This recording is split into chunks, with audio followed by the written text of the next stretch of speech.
Nah, jadi kita menduga pengacara ini adalah mafia. Kenapa? Berani dia menipu klien saya, menggelapkan uangnya 1,2 M. Pemirsa, Martupa Sidebang membuat laporan polisi terkait dugaan penipuan dan perbuatan curang di Polda Sumatera Utara. Laporan ini berkaitan dengan dana sebesar 1,2 miliar rupiah yang menurut Martupa diserahkan dalam kaitannya dengan pendampingan hukum. Dalam dokumen laporan, pihak yang dilaporkan dicantumkan dengan inisial MARA. Didampingi dua kuasa hukumnya, Martupa Sidebang mendatangi SPKT Polda Sumatera Utara pada Rabu 26 Agustus 2026. Laporan tersebut terdaftar dengan nomor STTLP-B-1426-Romawi 8-2026-SPKT Polda Sumatera Utara. Dalam keterangannya, Martupa menyebut dana 1,2 miliar rupiah telah diberikan secara bertahap. Namun ia mengaku pendampingan hukum yang diharapkan tidak berjalan sebagaimana yang disepakati. Hansi Lalahi, kuasa hukum Martupa, menyampaikan adanya 5 nama berinisial yang menurut keterangannya berkaitan dengan perkara tersebut. Penyebutan nama dan dugaan terkait perkara ini masih merupakan bagian dari keterangan pelapor dan kuasa hukumnya. Seluruh dugaan tersebut masih perlu dibuktikan melalui proses hukum. Bahwasannya 5 pengacara ini berinisial MC, JK, MARA, MFA, NA. Nah, 5 pengacara ini, oknum pengacara telah mengambil uang klien saya. Klien saya 1,2 M. Tantangan surat kuasa, ditantangan kuasa di luar daripada uang surat kuasa. Nah, uang 1,2 M ini untuk apa? Untuk pengurusan perkara.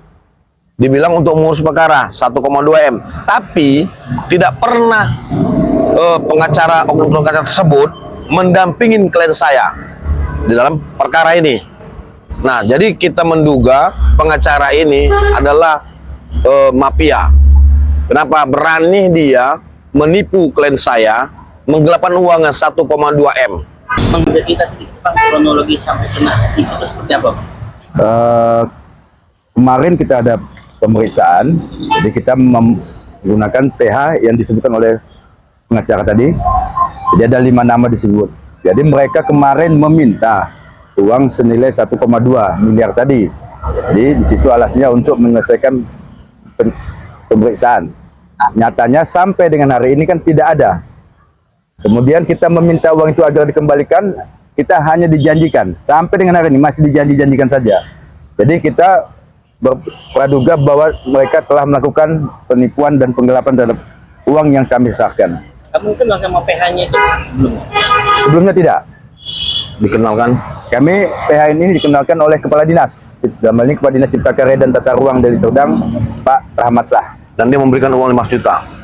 Harapan kita Bang? Harapan kami semoga masalah ini bisa menjadi atensi agar dapat segera diproses, dan kami masih membuka ruang kepada PH dimaksud yang kelima PH itu untuk segera itikat baik mengembalikan dana tersebut. Hari ini kami datang ke SPKT Polda Sumatera Utara ini untuk melaporkan dugaan penipuan dan curang sebagaimana pasal 492 486 KUHP. Dugaannya terhadap oknum-oknum pengacara, yang mana oknum pengacara ini telah menerima kuasa dari klien kami ini untuk melakukan pendampingan. Ada kasusnya di polisi. Namun mulai dari penandatangan surat kuasa sampai klien kami ini menjalani proses hukum tak pernah didampingi. Sementara oknum pengacara ini sudah menerima sejumlah uang untuk dalam hal menjalankan kuasanya. Tapi beberapa kali si klien kami ini dimintai keterangan saat tak pernah didampingi oleh oknum-oknum pengacara ini. Berapa kerugian kita? Kerugian yang sebagaimana laporan kami sekitar 1,2 M. Untuk biaya kuasa? Menurut pembicaraan mereka itu bukan dalam rangka kerugian kuasa, tapi berkuasa, itulah bahasa mereka. Ada nggak niat untuk melaporkan ke OA-nya Pak? Ya tentu kami juga punya niat untuk melakukan ke OA-nya, seakan-akan tergantung nanti dari penyelidikan dulu. Kita tunggu penyelidikan apakah nanti diarahkan dulu ke OA-nya atau ini juga diproseskan dulu, kira-kira begitu. Martupa mengacu pada pasal 492 dan atau pasal 486 Undang-Undang Nomor 1 Tahun 2023 KUHP tentang tindak pidana penipuan dan penggelapan. Di sisi lain, pengacara berinisial MARA yang disebut dalam laporan belum memberikan tanggapan saat dimintai konfirmasi melalui pesan maupun panggilan WhatsApp hingga Rabu malam. Selanjutnya, para penegak hukum memiliki kewenangan untuk menelusuri kebenaran laporan dan memeriksa bukti-bukti yang disampaikan.